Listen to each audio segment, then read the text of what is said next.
Silahkan dari anggota yang sudah hadir dari PDP, Pak Dedi. Iya, pimpinan, terima kasih. Sebelum saya mulai pertanyaan, mungkin saya ingin kepastian saja bahwa seluruh anggaran yang dibutuhkan untuk PSU menjadi beban kabupaten, kota, dan provinsi ya Pak. Tidak ada tanggung renteng pemerintah pusat. Semuanya dari daerah. Izin Pak mic-nya Pak. Per hari ini hanya Pasaman dan Bovendigul yang minta waktu untuk mereka melakukan adjustment lagi.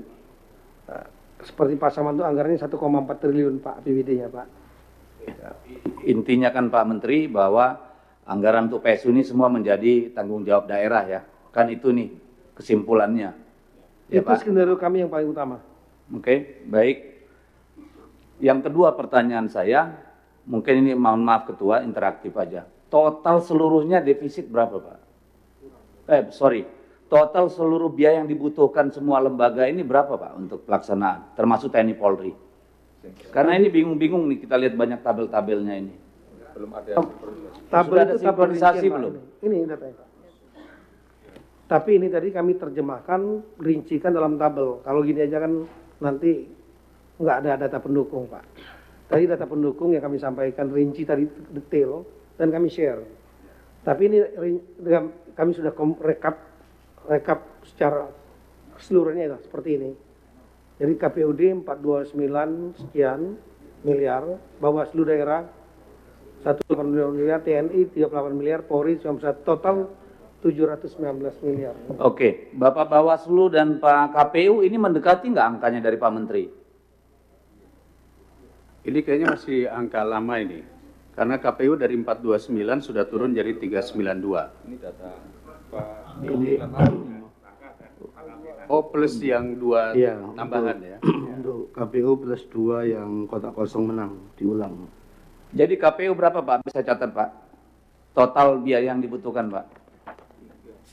392.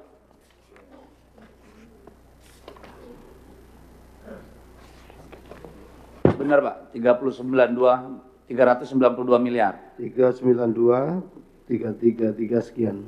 Oke, Bawaslu Pak? 164, 560.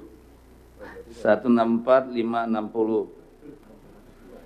Makanya tadi 99, kalau lihat yang diterjemahkan di sini kan 99, makanya saya bingung. Kekurangannya Pak. Jadi itu bisa. Kekurangannya 99, ini yang dibutuhkan.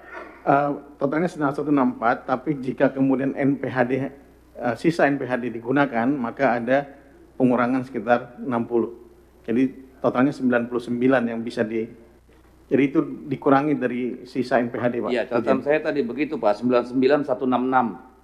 Oke. Itu juga nanti yang semua ke daerah itu kan, anggaran daerah. Saya hanya ingin mengingatkan Bapak-Bapak, hampir semua daerah kita itu defisit anggarannya Pak. Kalau saya lihat di sini data yang ada aja sama saya, misalnya, ini Kabupaten Serang itu defisitnya 116 miliar Pak. Oke. Papua itu defisitnya 195,4 miliar. Bovendigul itu defisitnya 45,6 miliar. Saya hanya ingin bilang bahwa konsekuensinya adalah pelayanan kepada masyarakat, Pak. Kalau benar, APBD yang mereka ajukan dan disetujui oleh pemerintah itu betul-betul tidak efisien, Pak Mendagri. Tadi kan kalau menurut penjelasan Bapak banyak sekali yang ngawur itu di dalam anggaran itu, misalnya biaya makan, perjalanan, dan yang lain-lain. Kalau memang itu adalah efisiensi, saya kira tidak akan terlalu berpengaruh, Pak. Tapi kalau ini tidak hati-hati kita, maka ini akan berdampak terhadap kondisi real di daerah, Pak. Apalagi kalau dia gede, Pak. Ya. Kemudian saya ingin mengingatkan bahwa ada potensi untuk gugatan ulang dan PSU, Pak. Bisa 1 kali, bisa 2 kali, bisa 3 kali. Bisa macam-macam karena kita nggak ngerti ini MK sekarang kayak apa. Yang digugat sengketa hasil, yang keluar diskualifikasi misalnya.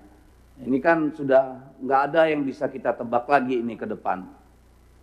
Jadi tentu harus memperhitungkan memitigasi resiko itu, Pak. Kalau Provinsi Papua diulang lagi, Pak, misalnya tingkatnya provinsi ini, nggak gawat kita. Ya, jadi saya kira di sini dituntut komitmen kita untuk betul-betul menghadirkan pemilu yang demokratis, jurdil, bersih gitu ya. Ini saya kira menjadi penting, Pak, karena kita bicara uangnya rakyat, Pak. Kita bicara pelayanan kepada publik, bukan IO event pilkada, Pak. Tolong value for money, Pak. Jangan kita membebani rakyat kita karena keteledoran pelaksana, pengawas, dan peserta pemilu, Pak. Tolonglah jangan main-main dengan persoalan ini. Karena bayangkan sekarang CPNS ataupun P3K aja nggak jelas nasibnya, Pak. Kita buang-buang uang untuk PSU lagi. Di mana kita ini punya tanggung jawab? Jadi tolonglah perhatian terhadap hal itu, Pak. Yang ketiga, pertanyaan saya, apakah ini hari libur, Pak? Yang bukan Sabtu Minggu nanti. Kalau tidak hari libur, ya Pak, yang datang ke TPS berapa persen, Pak? Kan ini perlu menjadi perhatian kita, Pak. Ini saya belum mendengar keterangan soal ini, apakah dia diliburkan atau tidak. Kemudian nanti bagaimana konsekuensinya jika ada PSU-PSU ulang, Pak, dengan masa jabatan kepala daerah terpilih, Pak? Apakah juga terpangkas, tetap dihitung per seperti yang kemarin sudah dilantik, atau ada konsekuensi? Karena ini menyangkut hak konstitusi. Periode itu 5 tahun. Ada hal yang harus kita jawab di situ. Kalau nanti pelantikan misalnya jadinya Agustus atau November 2025, apakah dia kehilangan hak konstitusinya tidak penuh 5 tahun? Apakah ada justifikasi untuk itu? Kan perlu dipikirkan. Ya. Lalu kemudian nih kepada KPU, Pak, tentang kampanye dan tahapan. Saya berharap nggak perlu lagi ada kampanye jor-joran, Pak. Kalau perlu di sini, Pak, duduk bareng dengan para peserta pemilu, Pak.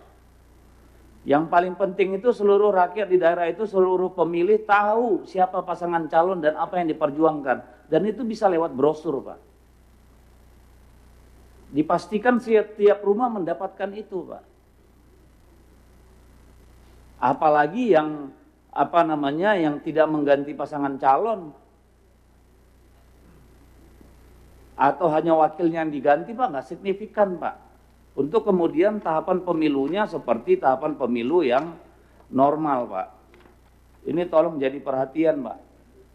Supaya apa? Kita bisa mengawasi pemilu itu lebih bersih, Pak. Karena kalau terlalu ramai di lapangan, Pak, yang bermain politik uang dan sembako nggak terdeteksi, Pak. Tapi kalau dia betul-betul di-manage kampanyenya, kita bisa berharap pemilunya jadi lebih bersih. Itu kalau menurut saya. Yang kelima, saya ingin mengingatkan bahwa efisiensi jangan mengorbankan kualitas, Pak. Ya, karena resikonya nanti ngulang lagi, rugi juga kita. Jadi efisiensi itu betul-betul tetap dengan konsep tadi value per money, tapi kualitas tetap. Ya, jangan sampai hanya efisiensi tapi hasilnya nanti di belakang kita ngulang-ngulang lagi. Yang terakhir nih ke KPU, Pak. Apakah calon yang baru, kan ada juga tuh yang calon bupatinya diganti, itu ngulang dari awal nggak, Pak? Visi misi segala macam, Pak. Karena beda orang kan tentu sudah beda konsep berpikirnya, Pak. Jangan sampai nanti mereka digugat lagi ke KPU karena menyertakan dokumen yang lama, di mana orangnya sudah berbeda. Nah, diputus lagi sama MK tuh, diskualifikasi lagi. Tolong hati-hati dengan hal-hal seperti ini, Pak.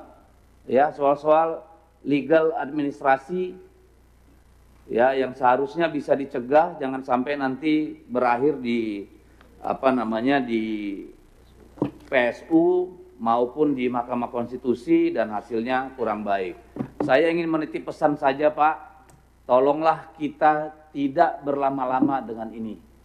Jangan sampai ada PSU lain. Ya, tolong kita proaktif, Pak. Ya. Saya minta tolong sangat ini, Pak. Juga tolong disampaikan kepada TNI Polri. Ya. Kalau Bawaslu tidak mampu menjaga semua teritori, apakah itu TPS maupun desa kelurahan, tolong dipastikan, Pak, kita nggak ada PSU-PSUan lagi, Pak. Ya, karena setiap PSU itu artinya mengambil haknya rakyat, Pak. Mengurangi pelayanan publiknya, Pak. Ya. Saya kira itu dari saya, pimpinan. Terima kasih.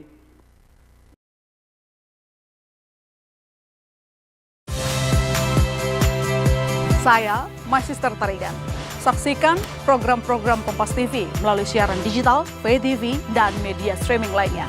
Kompas TV, independen, terpercaya.